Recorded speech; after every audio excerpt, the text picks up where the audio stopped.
Hilchos Ishus Perek Shisha Asar, the laws of marriage, chapter 16. At this point in the halachot of marriage, it takes a kind of an interesting turn, in which until now we're talking about the laws that govern a marriage. And from here, pretty much and on, the Rambam is going to talk about laws that are governed post-marriage. How does a woman go about collecting her ketubah? The kesubah is the money that a husband commits to his wife in case of divorce or in case of death. Starting today, the Rambam is going to define the parameters for how a woman goes about collecting that money, which doesn't really apply during a marriage, it kind of applies afterwards. And even though the next set of halachot are called the laws of divorce, the Rambam puts these in the laws of marriage because it's part of the marriage. The laws of divorce will be how to go about giving a divorce. But the laws of marriage govern everything that takes place within the relationship created by the marriage. So the pre-marriage, how to get into it, the kiddushin, the actual nisuin, and also the post, how a woman should act if the marriage dissolves, either through divorce or through widowhood when the husband passes away. So that's going to be the topic we're diving into, the laws governing the collection of the ketubah. But first, the Rambam makes a general distinction between two types of monetary ownership a woman might have during a marriage. It says the Rambam halacha aleph hanechasim shemachneses ha'isha lebayla. Any property that a woman brings into a marriage, bein karka, bein metaltalin, bein avadim, whether it's real estate, whether it's movable property, whether it's slaves, afal pi shehe nichtavin b'shtar kesubah, even if record was made of them in the ketubah document. In other words, it said clearly that the wife is bringing into the marriage this hotel and that car and this slave. Ein nikrain kesubah. Halachically, those things are not called by the name kesubah. Ela nedunya shmam. Their name is nedunya. That's on the screen here. Nedunya means any property that a woman brings into a marriage. We're going to see in a moment why it's important to know that these are called nedunya, because there's a whole list of leniencies to the husband. We're super lenient when it comes to the husband about how he goes about giving his wife the kesubah. But all of those leniencies don't apply to these properties because they're called by a different name. They're called nedunya. They aren't governed by the laws that govern the kesubah. Within nedunya, within the property that a woman brings into a marriage, the Rambam identifies two types. And we actually mentioned these briefly yesterday, but now we're going to go into it. V'im kibel habal achrayas hanedunya olav, v'nases birshusay. If, at the time of marriage, the husband takes upon himself the responsibility of the nedunya, and it becomes into his property, which means, im pochasa pochasa loy, v'im haisira haisira loy, if he loses, he suffers the loss. If he gains, he gets the gain. Harezu nikras nichsei tzoin barzel. These properties are then called nichsei tzoin barzel, which literally translates as properties of the iron sheep, but we're going to call it in English guaranteed property. That means the husband says, you give me the property, I will take care of it, so long as I can get all the profits, and I'll take the losses. And if the marriage ever dissolves, I will replace the property at the initial value that it had when you came into the marriage. So this way, I take all the risk and I get all the benefits, and you will always walk out, if you need to, with the baseline of what you brought in. That's called iron sheep, the commentaries say, because this was a custom among shepherds. People used to deposit their flocks to the shepherd, and they would tell the shepherd, look, either you give us back our sheep or a fixed value at which they're worth right now, and this way it's iron. It's ironclad, the fact that you're going to walk away with that money. But if he does not take responsibility for the nedunya, he says, nice, bring it into the marriage, insofar as I can benefit from it. As we learned the other day, one of the rights of the husband is to have the proceeds. If it's a land growing fruit, he can take the fruit from that property, but I don't want responsibility for the actual property. Elaharehi b'rshusa isha, exactly, it stays in the possession of the wife. In pochasa pochasa la, v'moisira isira la, any depreciation accrues to her. Any appreciation also accrues to her. Harezu nikras nichse meloig. This is called nichse meloig. Literal translation, the bald spot property. Because the idea is the property remains the woman, and the husband gets to pluck out hairs. He takes fruit. But in the end, the property remains hers. In English, we call this usufruct properties. Usufruct is a fancy combination of using the fruit. Really, that's where it comes from. In the sense of the property remains in the hands of the person who it belongs to, and somebody else is simply getting some of the dividends. Yes, the proceeds, but the actual losses and profits accrue to the original owner of the property. Those are two types of property a woman can bring into the marriage, and again, these are both called nedunya. Halacha beis v'chein kol nechasim sheyesh laisha. Similarly, any property that belongs to a woman, she doesn't bring it into the marriage. It's just hers. She was an entrepreneur, built up a whole little enterprise, and when she gets married, she has property. She isn't bringing them into the marriage. She isn't writing them into the Ketubah. They remained hers. Excuse me. Or they came to her as an inheritance after she was betrothed.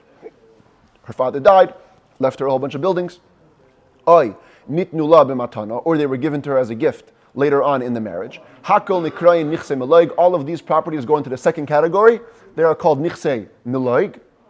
This category, usufruct, kulan birshusahin, because they're all going to be in the possession of the wife. Ve'ein nikroin kesubah ela ikar kesubah shehu me'ay masayam imatesves bildad. The only money which is halachically called the kesubah is the mainstay, the original 200/100 that she's promised based on her virginity, with any additional commitments that the husband made.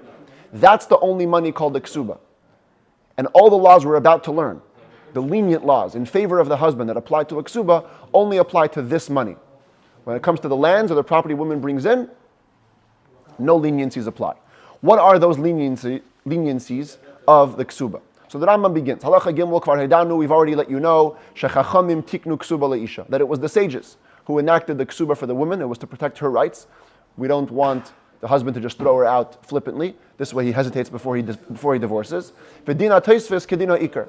And the law that governs the additional committed money is the same laws that govern the mainstay 200/100.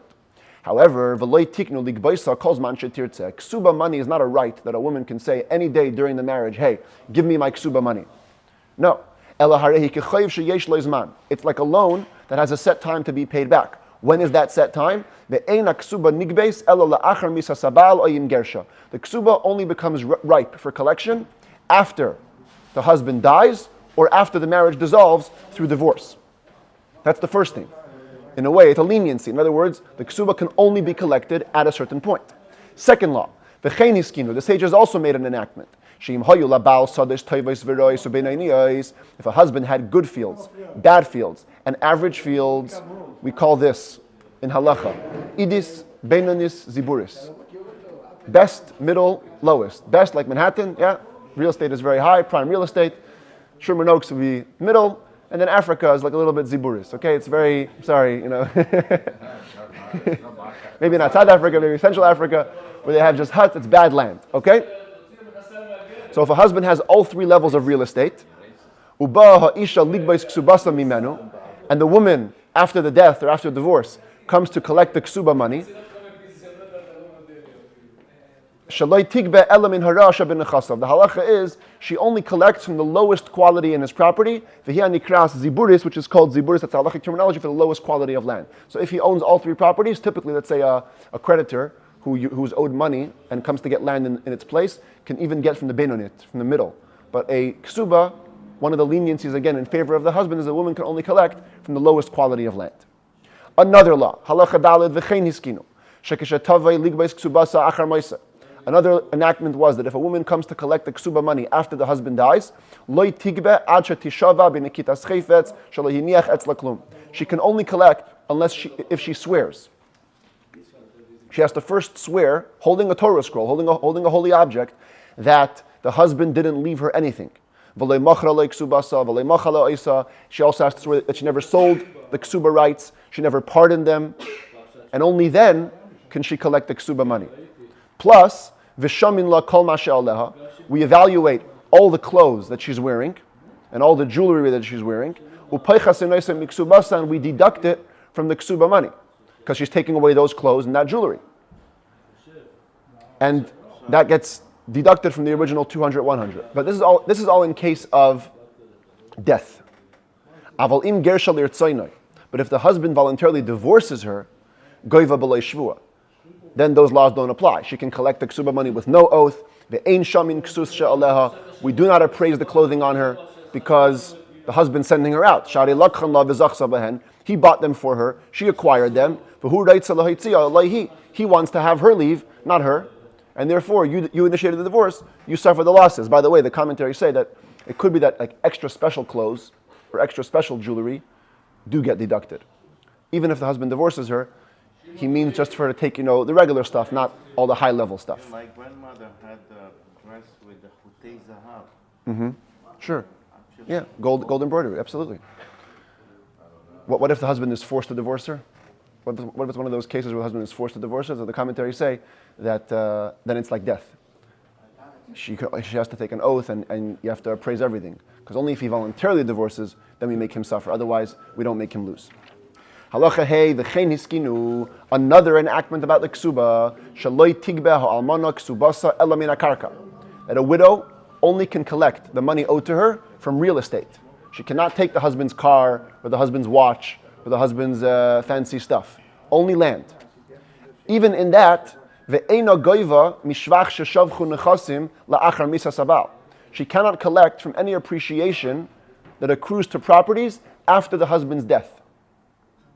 So for example, if the husband had land that was worth $150, in her Kesubah it says $200. But since when he dies, she can only take from land, all she can take is the $150. But what if 3 days after the death, the land goes up now to $200? She can only take $150 worth of that land. Because the appreciation happened after the husband's death, she doesn't get that appreciation. Similarly, ve'ein habonos nizonos la'achar misas avian mishvach sheshavchu nechasim la'achar misasei. The daughters, who one of the rights in the ketubah is that if a husband passes away, his daughters can keep on taking from his estate till they get engaged. They cannot take from any appreciation which accrued to the properties after their father's death. Whatever the pool was when the father died, that's the money which they get. Any additional doesn't go to them. It goes to the husband's own heirs if he has from his own family. Additionally, a woman cannot expropriate properties on claim of her ketubah if it's an appreciation which was made by the buyer. We're going to soon learn that if a husband sells all his properties, because when he got married, all his properties were on lien to the ketubah, so if he then dies or divorces, the woman can chase down those buyers and take the property back. But she can only take the property back at the value that they had when they originally bought them. If the buyers invested into the property, developed it, and made it worth more, she cannot take back all that money. She can only take back whatever it was worth at the time that the transaction occurred. Even though typically a creditor does get to take from all that appreciation, the wife cannot. Udvarim elu, all of these things we just mentioned, mikulei ksubahim, are what's called the leniencies in the ketubah. See here, we're going to have a whole list, but so far we've learned a couple of them. For example, only after death or divorce, only from the worst quality property, only with an oath. You appraise the clothes that she's wearing, only from land. No adjustments for increased value. Those are all things we learned so far, and here's one more coming right now. It says that Rambam halacha vav v'chein mikulei ksubah. Additionally, from the leniencies with regard to collection of the Kesubah is shetitel ha'isha b'ksubasa min ha'poches shebematbeis. The woman takes in collection of her Ketubah money the lesser valued currency. Because again, in the Kesubah, what does it say? 200 coins, 100 coins. What kind of coins? So the Rambam says, Ketzad, what does that look like? Nasa isha b'makem echad, the gersha b'makem acher. Let's say you married a woman in one place, you divorced her in another. Okay, you married her in the US, you're divorcing her in Vietnam. The currency there is so much lower. If the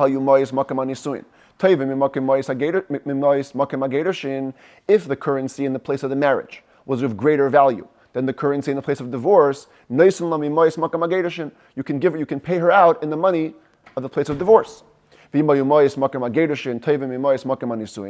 the currency in the place of divorce was of greater value than the currency in the place of marriage, you give her of the money in the place of the marriage. When does this apply? If the word in the document was money, you didn't say which kind of money. But if you had specified a certain type of coinage, bein ba'ikr, bein ba'tesefes, whether in the mainstay, the original 200, 100, whether in the additional, harehi kedina malves chaveri matbea yadua, that's like lending your friend a specific currency, in which case, shanoisim le'kama shehilvo, you have to pay him back as you borrowed, kameshi yizbar b'hilchos halva, as will be explained in the 13th book of the Rambam in the laws of loaning. By the way, the commentaries do say that whatever coinage you choose to pay in, it has to come out to be the minimum, at least like it was in Talmudic times, where the Rambam said it was 1/8 silver and the rest of the eighths were copper, that kind of coins. So maybe my example in Vietnam, where the currency is so low, you would have to pay a little bit more to come up to whatever Talmudic 200/100 would equal. Says the Rambam Halacha Zayin. Although we said that one of the leniencies, this one right over here, is that she can only collect from land, only from real estate. Says the Rambam Halacha Zayin, Tiknu ha-Gaonim b'chol ha-yeshivas. After the Talmudic era, the Gaonim, in all the yeshivas, across the Judaic diaspora, made an enactment. Shatiyeh ha'isha goyva ksubasa acharei mois baila, af min hamitaltalin. That a woman should have the right to collect her ksuba money after her husband dies, also from movable property. Kederech shehiskinu lebal chayiv, ligbes min hamitaltalin, the same way that a regular creditor, the sages enacted, he can also get from movable property. Upashta takana zu b'reiv Yisrael. This enactment, in fact, is widespread and reached most Jews. Remember, if you remember way back in the beginning, in the Rambam's introduction, he said that anything in the Talmud, all Jews are bound to follow.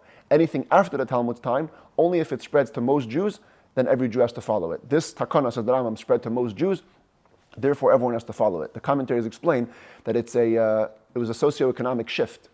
In earlier times, land was like the going thing. Everybody owned land and movable property wasn't so secure. So you would only feel secure if you knew you can collect land. Later on, as movable property became more and more common, the woman will go into a marriage knowing that she can also get movable property. It makes her feel more secure as well. Therefore, the Gaonim said, now collection is up on all levels. You can do land or movable property.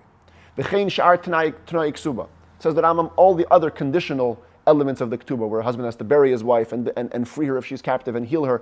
Kulan ka kesubahein, they are all treated like the kesubah money. V'yashnan b'mitaltalin kebekarka, and they can be collected from movable property as from real estate.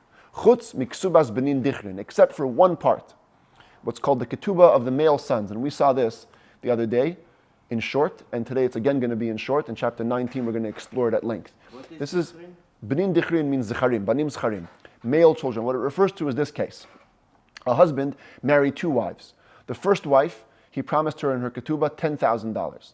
Second wife, he promised $5,000. From each wife, he had children. And then both wives died during the husband's lifetime. When the wife dies, we saw the other day, the ketubah money reverts back to the husband. So the 10K and the 5K go back to him. He dies now, leaving 20K total. If you're going to divide the 20K equally between the sons of both marriages, each boy is going to walk away with 5K. However, these two boys say, 1 second, Dad promised our mom 10K, more than he promised your mom. So the halacha is that before you apportion the estate of this guy, you first dish out 10K to these kids, then you dish out 5K to these kids, and whatever remains is divided equally. So this way, these guys end up getting their rightful ketubah that belong to their mom. That's called Kesubah's benin dichrin, the special ketubah law for the male children. So the Rambam says this specific custom never got around to all the yeshivas. We don't know, the custom of how to collect this stuff, it hasn't been widespread in all the yeshivas, and therefore, therefore I say, says the Rambam, that if such a scenario does play out, we have to revert back to the Talmudic law, that they will get the kesubah, they will get the 10K before the 5K, but it will only come from real estate, not from movable property. Says the Rambam, at any rate, because it's become a new accepted custom to allow the woman to collect from movable property, many people went so far as to include that in the ketubah. In all places that we know, in all areas that we've heard of, they have a custom, that in the ketubah document, they actually write, bein b'mekarke'e, bein b'metaltalei. The woman will be able to collect from land and from movable property. See, actually, these are the two kesubahs that we showed earlier. One is for a virgin and one is for a non-virgin. Excuse me. I'm going to zoom in now, and you can see where they actually write this. This is the top one. You see that word? Mikarke'e, mitaltalei. She can get both, land and movable property. This is in the other version of the Kesubah where we write it in other words. It's called nechasim de'it lahon achrayut or delet lahon achrayut. Property that has responsibility, which is another name for real estate, and property which has no responsibility, which means movable objects. The point is, we already incorporated into the Ketubah the fact that the woman can collect with movable property. V'davar zeh tikun gadolhu. That's a very, very great fixing. It's a very good thing the Jews did. It must have been great understanding people who enacted this law. Because now by putting it in the ketubah, you've made it into a monetary stipulation. It gives much more validity to the woman's collection. When the widow comes and collects the money, now she's doing it on the condition that's in the ketubah. Not just because some later sages enacted that women should get from movable objects. You actually put it into the document. It has much, much more strength and much, much more power, so it's a very good addition to Jewish law, says the Rambam.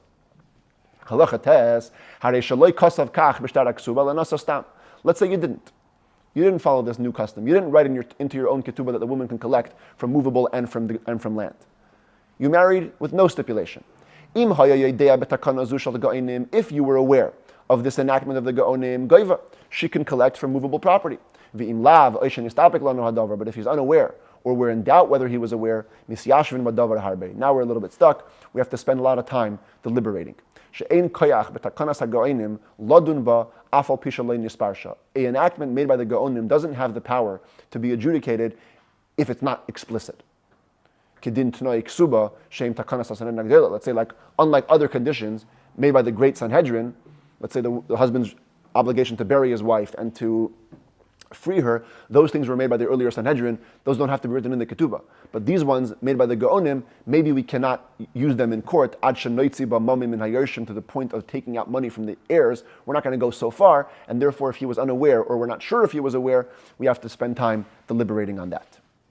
Says the Rambam Halacha Yud, another enactment related to collecting the Kesubah. The sages furthermore enacted,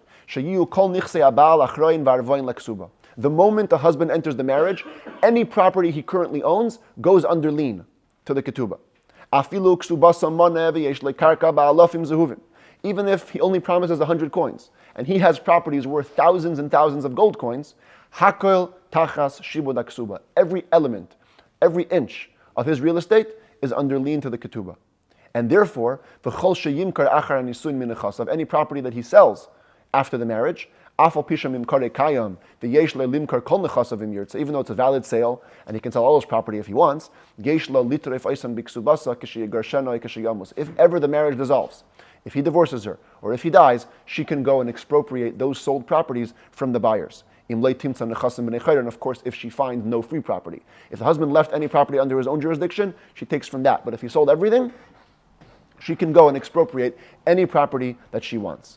When she does expropriate, she has to do it with an oath, biblical oath, holding a Torah scroll, like any other creditor. And this enactment was made so the husband does not treat the ketubah lightly. Understand, everything you own now is under lien to your wife. Halacha Yud Aleph, Kisha Mashbin, based in Esa Almana, Kisha Tavi Ligbais Kesubasa. What happens when a widow comes to collect her ketubah and the court or the heirs want to make her swear? Because one of the laws is you can only collect with an oath. Ein Mashbin Esa Lechutz Lebezdin. The oath was administered only outside of the court. It was less severe. We did it outside the court. Courts were super worried. They didn't like to make widows swear about this stuff. Why? They were always worried maybe she wouldn't be precise. You see, after her husband dies, the woman kind of takes care of the estate. So maybe in her own mind, she's like, you know what, I can take some stuff for myself while I'm taking care of it. And so if the court would make her take an oath that you never used any of your husband's property for any purposes other than what he needed, she might, in her own head, make up some loopholes and make a false oath. The court didn't want the responsibility, so they would make the oath outside of the court. But if the heir said, you know what, let's forget an oath. Let's just do a vow. A vow is much stricter. The oath, you always make an oath to the actual matter. I swear that I didn't misuse the estate. A vow would be, if I misuse the estate, I'll never eat apples again. That's a vow. So much, much lesser severity. If the heirs only wanted a vow, she should vow whatever they want. They can make her vow in court because we're not so worried about making vows in vain, as much as we are with oaths. And then she can take the money allotted to her in the ketubah. This might be a little tragic. A husband dies. The widow is supposed to come to court and swear to get her money, but she dies before she can swear. Her heirs lose the rights to the ketubah. They can no longer take anything. Because she only gets the right to the ketubah when she swears. She didn't swear. Too bad. The money goes back to the husband. If she gets married before she has a chance to swear, the marriage doesn't disrupt it. She can swear after her new marriage and take her original ketubah money from her first marriage whenever she wants. But in her second marriage, fascinatingly enough, she cannot do a vow. She has to do the more severe oath. Why can she not do a vow? Shema yafer lahabal. Maybe the husband will annul her vow. One of the rights that a husband has over a wife is that any vows that he doesn't like that his wife made, he can annul. So the woman here is now going to be less scared to make a false vow. She'll make a vow. Later, my husband will annul it, and it'll be all good and fine, and I'll get my money. So we only make her take an oath, no vows. Halacha Yud Gimel. Yiched la karka biksubasa. The main law is that a husband, all his property is under lien. But what if he specifically designates one? In the ketubah he writes, when this marriage dissolves, if it does, you're going to get that specific field. Whether he delineated it by all four of its borders. In other words, he literally clarified which field he means. Or just one of the borders. She gets her ketubah money from that land, and she needs no oath, because the husband said clearly which one he wants to give her. Same thing if he wrote in the ketubah, when I die or if I divorce you, you're going to take that Toyota. That's going to be your ketubah money, or that watch. And if those things are actually around at the time of the marriage being over, they tell us she could take them with no oath, again, because he clearly designated it. Even if those movable property were sold, and other movable property was bought in its place, and it's well known that these second properties came exactly from the money of those first movable objects, she can take them with no oath, because again, they're clearly delineated to her. Yudalit, hapogemes ksubasa, a woman who blemishes her ksubah. And we're going to translate this as a woman who admits to having received part of her ksubah payment. As the Rambam will clarify immediately. Loiti para ela bishvua. In this case, she can only get paid back the rest with an oath. Ketzah, what does that look like? She takes out a ksubah in court. Hey, look, here it says my husband owes me 1,000 coins. The husband says, you already got paid. I already gave you the 1,000. And she says, no, I only got 500. Ooh, her mouth tripped her up there. Since she just said, I got part of it, she just blemished her kesubah. Even if there's witnesses who are verifying her words, that she got paid back part of it. Even if she can show in accounting an exact receipt that she got every coin, down to the last half coin, whatever remains, she can only collect with an oath, because the minute she says, I got some of it, I didn't get all of it, she becomes the underdog. Tesvav, Amar Habal Niskabal Takoil. What if she didn't blemish the ketubah? The husband says, I paid you the whole thing. She says, I got nothing of this 1,000. And there's a witness supporting the husband, one witness, supporting the husband that she got all of it, or at least part of it. So here, even though she isn't blemishing the ketubah, but since there's a witness against her, we have a rule that even though we don't believe one witness to collect money, we do believe one witness to force an oath. So because there's a witness supporting the husband, the woman must take an oath before she collects the ketubah. Tazayin. If a woman ever collects a ketubah not in the presence of her husband, she can only collect it with an oath. Ketzah, what does that look like? Getting paid back without your husband. A guy divorces his wife and skips town. What are you going to do? The court should make the woman swear, and after she swears, they go down to his property and have her collect the ketubah money. That's only if he's in a faraway place where it's a bother to let him know. But if he was in a place where he was close by and you could let him know, first you send him a message, give him the option to come back, let him know his wife is waiting to collect the ketubah. Only if he doesn't come, then she must swear and take the kesubah money.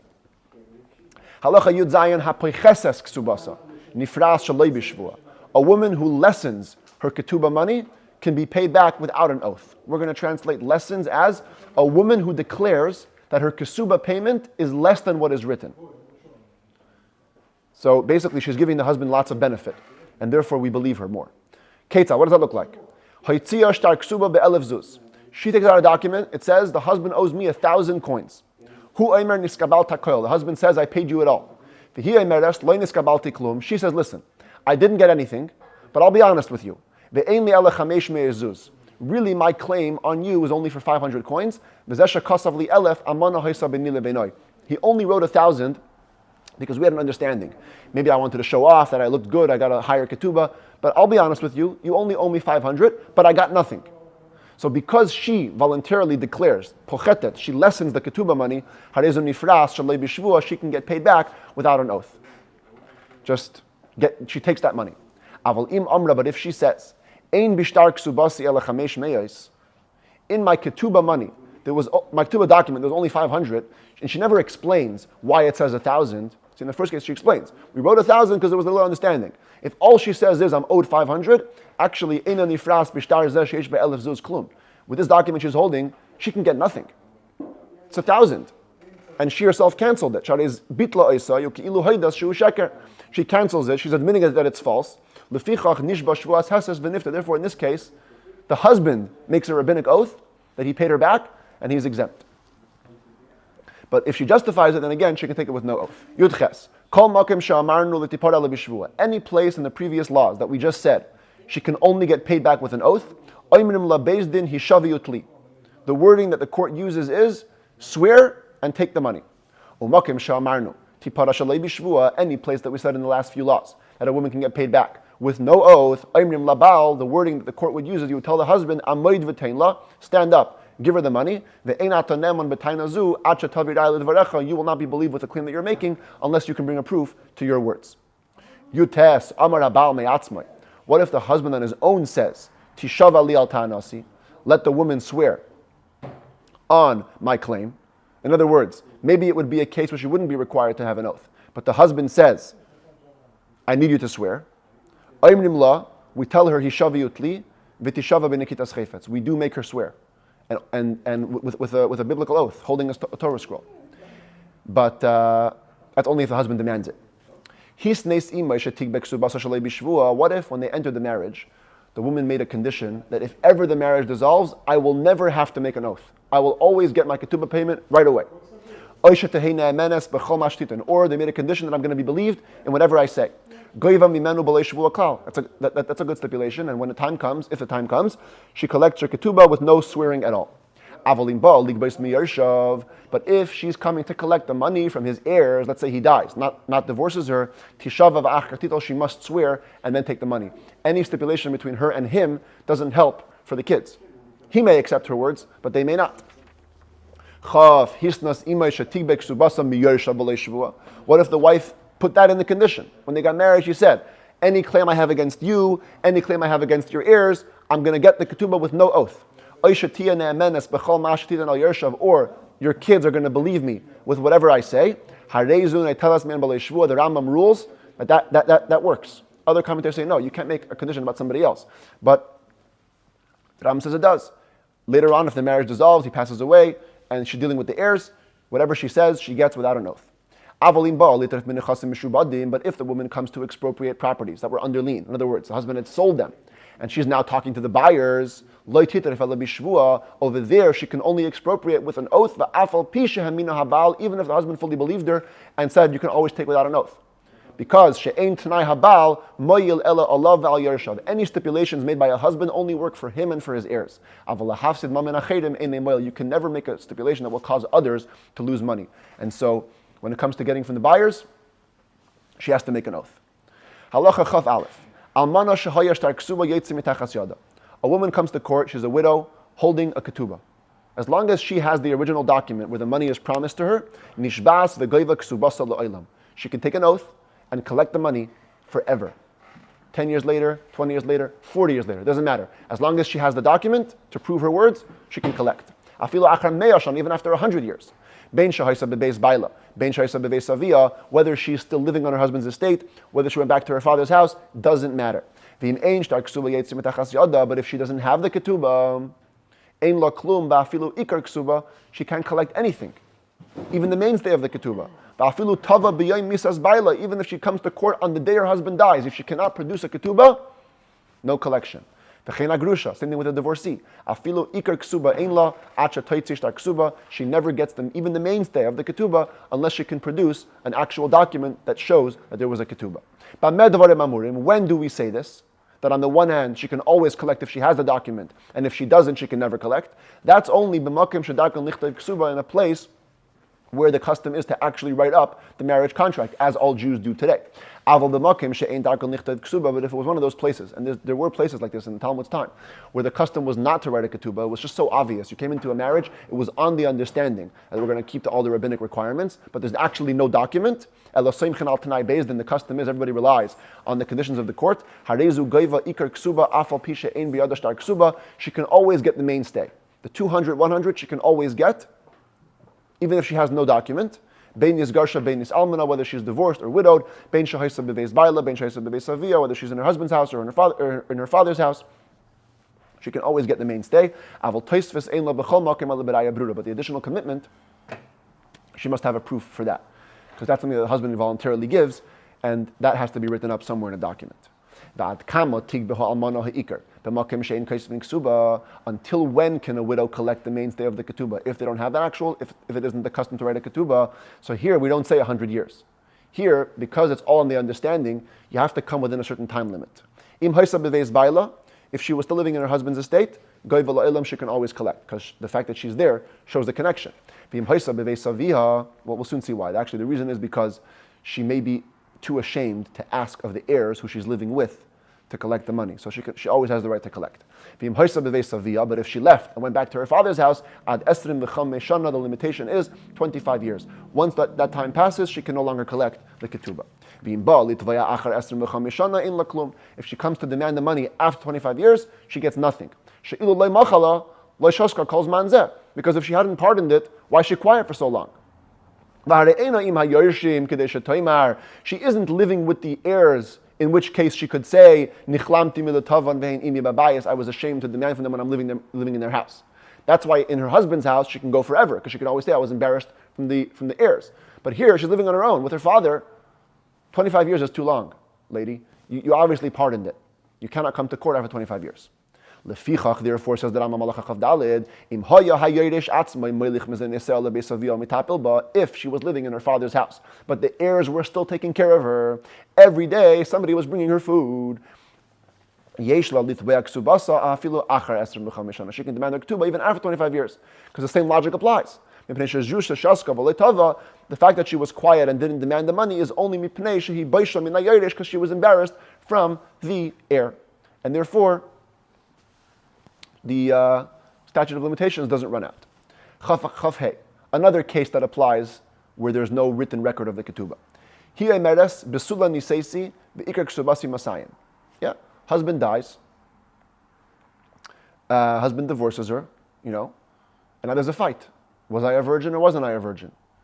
She says, I was a virgin. My ketubah is 200 coins. And the husband, in the case of divorce, or the heir, in the case of death, are saying, no, you married, you were not a virgin. We only owe you 100. Im yesh edin, if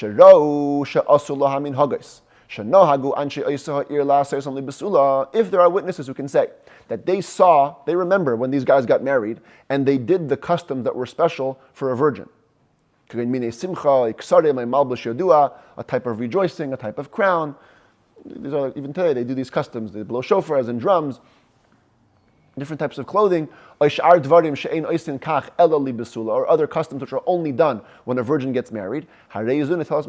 We trust the witnesses, and based on that she can take 200 coins. If she has no witnesses to testify about her, then we believe the husband or the heirs, and she only can take 100, because again there is no written record of the ketubah. In the case where the husband was alive, of a case of divorce, even though we're going to believe the husband, she has the right to make him swear a biblical oath before he pays out. Because he has admitted to part of the claim. This is a big concept explored in the 13th book of the Rambam. If somebody makes a monetary claim against you and you admit to part of it, the fact that you admitted to part of it tells you you're a little bit liable, and you can only get out of paying the rest if you make an oath. So here, she says 200, the husband says, no, 100. He's admitting to part of the claim. Therefore, that makes him liable for an oath. The woman can say, before you pay me the 100, I want you to get out of the other 100 by making an oath. Other commentaries say you can't make a biblical oath, maybe only a rabbinic oath, but for sure an oath. And here, we're actually a little bit lenient. V'nemon hakotan lahoid begadlei v'leimar. A child, who was a child at the time, can say testimony when he's an adult, and he can say, Zachor ani kishayisi katan shenasa liplainis minhag habesulas. I remember when I was a child that this woman had the virgin customs applied to her. Even though typically you only believe a witness after majority, here he's remembering from his childhood, that's okay. There's an argument if both witnesses can be that category, only one of them. But for sure one of them can be. All of these things again only apply in a place where there is no ketubah written, no written record, because of course, if there's a written record, then take it out and see. What does it say? 200, 100, there's no fight. There can only be a fight if there is no written document, or as the commentaries say, if she says she lost it. Chavav. Ha'isha sha'amra lebayla, geirashtani. If ever a woman goes to a husband and says, you divorced me, ne'emenes, she's believed. She'ena mi'iza panea bifnei bayla, we say no woman is going to be brazen to talk to her husband like that, and so she's considered to be divorced. Lefichach, therefore, ha'isha sha'itzira shtar kesubah ve'eni maget.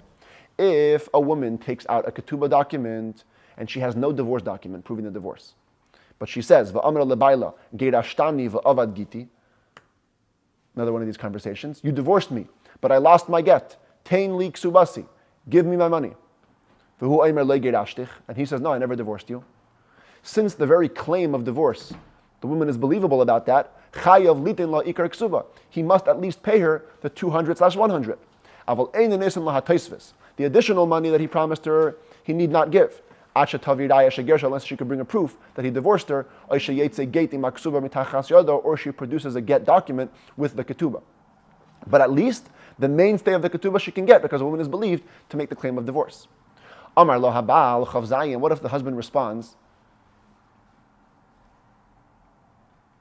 Right, because here he said, I never divorced you.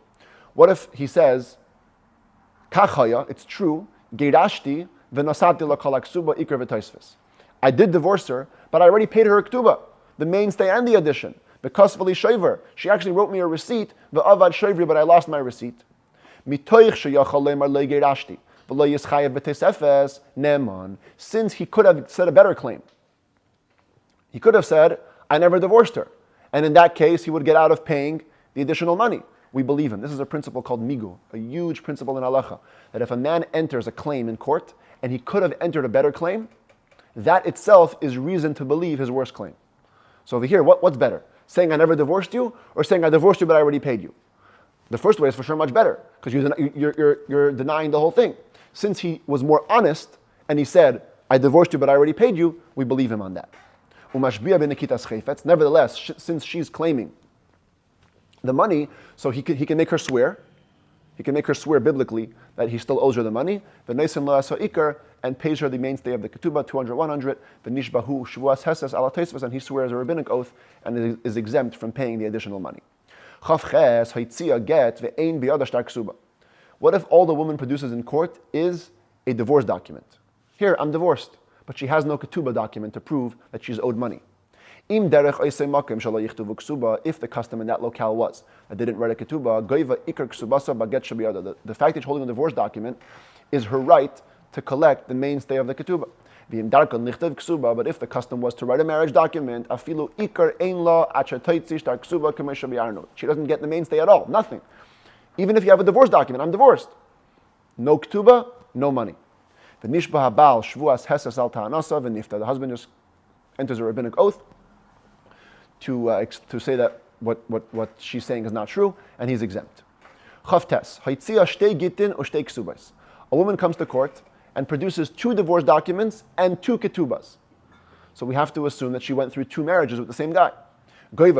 She can indeed collect the money in both ketubas. Because we say, he wrote her a document, then divorced her from that marriage, wrote her a second document, and divorced her from that one. But what if she takes out 2 ketubas and 1 get, only 1 divorce? So here we have to assume that the husband wrote a marriage document, then he revised it, wrote a second one, and only then divorced her. So it's only been 1 marriage here. and therefore eina goiva ela kesubah achas. She can only collect one of the ketubas. The ezo mehen goiva. Which one does she collect? So think about it. Im shtei and shavos.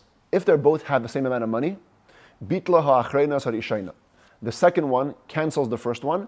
The eina toirefes ela mizman ha'achreina. She can only expropriate property from after the date on the last one. Remember, the moment the husband goes into a marriage, all his property is on lien. Any property he sells after that, the woman can go after.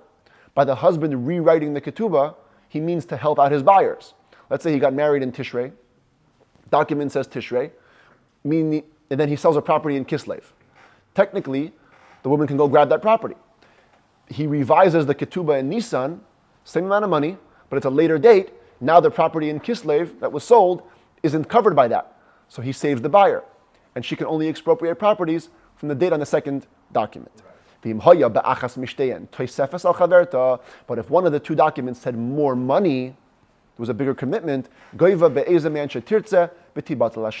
she can choose which one she wants. She may want to go after the first one that has less money, because she can collect property from earlier time.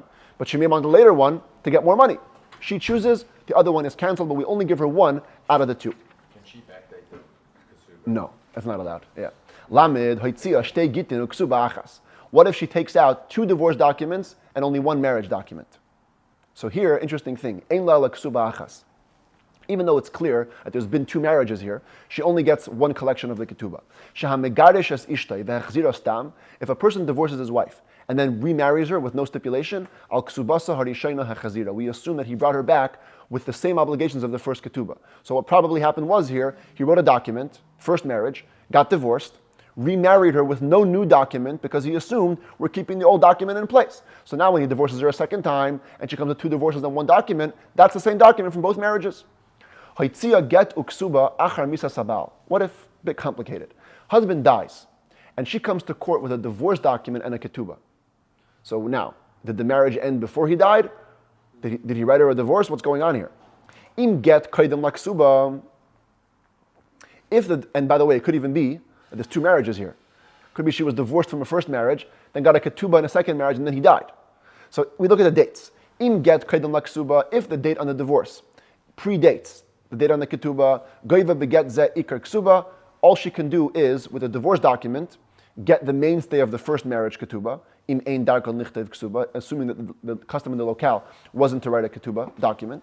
Therefore, the get is powerful enough to get that money. The goiva kol ma sheyesh b'kesubah sazu, plus with the ketubah document, she gets whatever it says there, shari zachsa b'b'misaseh, because she merits, that's her right when he dies.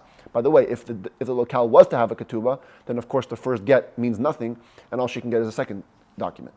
V'im kesubah kadma esaget, but if the ketubah document predates the divorce document, ein la ela kesubah achas, we can only give her the rights to that one document, shal kesubasa harishayna hechazira, because we must assume that he brought her back into a second marriage with the intent to rely on the first original ketubah. Lamed Aleph, final halacha. Ha'isha ne'emenes leimar meis baili kedesha tinaseh. In the next set of laws, we're going to learn that a woman is always believed to say, my husband died. She comes to court, my husband's dead, she's believed insofar as letting her marry somebody else. Now, one of the rules in the ketubah is that if a woman ever gets remarried after her first husband dies, titel kol masha kasav la biksubasa. She gets to take everything in the ketubah. The question is, though, do we believe just her word on that? Therefore, a woman comes to court and says, my husband died, hatiruni lihinase. Please allow me to get married.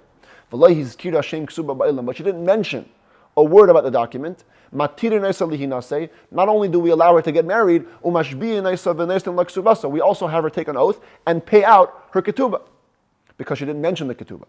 But if she says, listen, guys, my husband died, I need my money.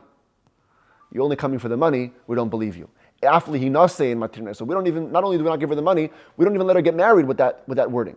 She's only coming for the money, to get the document. The guy has a presumption of not being dead. Her mind isn't on getting married. She wants to take the kesubah money while the husband's still alive. We can't let her do that. What if she says both?